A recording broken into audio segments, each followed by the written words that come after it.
Bonjour Père. Bonjour Axel. Dans quel état d'esprit vous êtes ce matin? Toujours dans ce même état d'esprit qui était le mien à la première assemblée synodale, avec beaucoup d'impatience de pouvoir rencontrer mes frères et sœurs du diocèse qui ont été élus pour représenter les paroisses, pour discuter avec eux, et puis aussi la joie, une vraie joie, de se laisser éclairer par le Seigneur pour prendre des décisions, en tout cas, essayer de trouver les meilleures orientations pour notre diocèse dans les années qui viennent. Que s'est-il passé dans votre ensemble paroissial depuis la dernière assemblée synodale? Alors les délégués donc, qui ont été élus par les paroissiens sont venus rendre compte de ce qu'ils avaient vécu lors de la première assemblée synodale.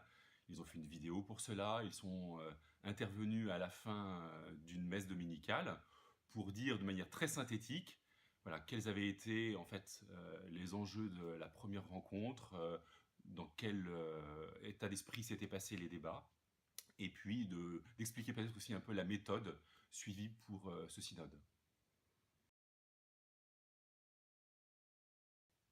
Et vous, vous êtes intervenu, comment vous avez transmis peut-être à des personnes de façon Alors, plus voilà, personnelle? pour ma part, j'ai envie de dire que le compte-rendu du synode s'est fait de personne à personne.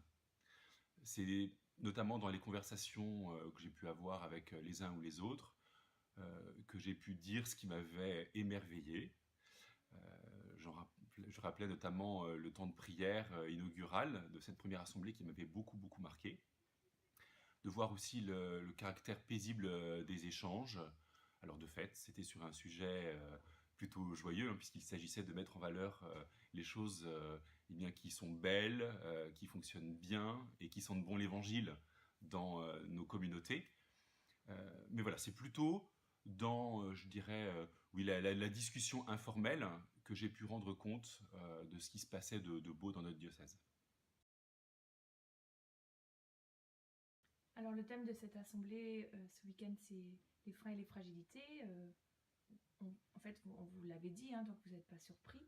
C'est un sujet qui est plus rude que l'émerveillement. Est-ce que vous êtes à l'aise à l'idée d'aborder des sujets qui sont plus difficiles, plus douloureux, peut-être? Alors j'ai envie de dire deux choses. D'abord, il me semble que c'est nécessaire et que ça fait partie de notre responsabilité. C'est pas très courant en ce moment dans notre monde et en particulier dans la société française que de regarder de manière lucide ce qui ne va pas bien, notamment chez soi.